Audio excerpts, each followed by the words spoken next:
આજે વિધાનસભામાં વન અને પર્યાવરણ વિભાગની માંગણીઓ પર ચર્ચાનો દિવસ હતો અને અમે નર્મદા જિલ્લાના જે જુનારાજ ગામ છે, 60 ટર્મના સાંસદ મનસુખભાઈ વસાવાનું ગામ છે, 2019માં ત્યાં રસ્તો મંજૂર કરવામાં આવ્યો હતો, પણ વન અને પર્યાવરણ વિભાગ દ્વારા એ બનાવવા દેવામાં નહોતો આવતો। આજની માંગણીઓમાં અમે એ માંગણી કરી કે જીતગઢથી જુનારાજનો રોડ ફોરેસ્ટવાળાએ જે અટકાવ્યો છે તાત્કાલિક ધોરણે ચાલુ કરવામાં આવે, એ માંગણીને ધ્યાને રાખીને માનનીય મંત્રીશ્રીએ આજે જે મંજૂરી આપી દીધી છે એવું અમને સન્માનીય ગૃહમાં આજે ઊભા થઈને જણાવ્યું છે। ત્યારે એ નિર્ણયને અમે આવકારીએ છીએ કે એક સાંસદ 60 ટર્મથી હતા,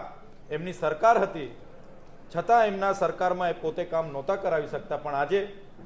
અમે રજૂઆત કરી અને માનનીય મંત્રીશ્રીએ એ રજૂઆતને ગંભીરતાથી લઈને રોડની મંજૂરી આજે આપી છે, ત્યારે એ નિર્ણયને અમે આવકારીએ છીએ અને એ કામ પૂર્ણ થવાથી 8થી વધારે ગામો એ વિસ્તારના છે એમને આઝાદી પછીનો પહેલો રોડ બનશે, ત્યારે એ લોકોને જે સમસ્યાઓ હતી એનું નિરાકરણ આવશે।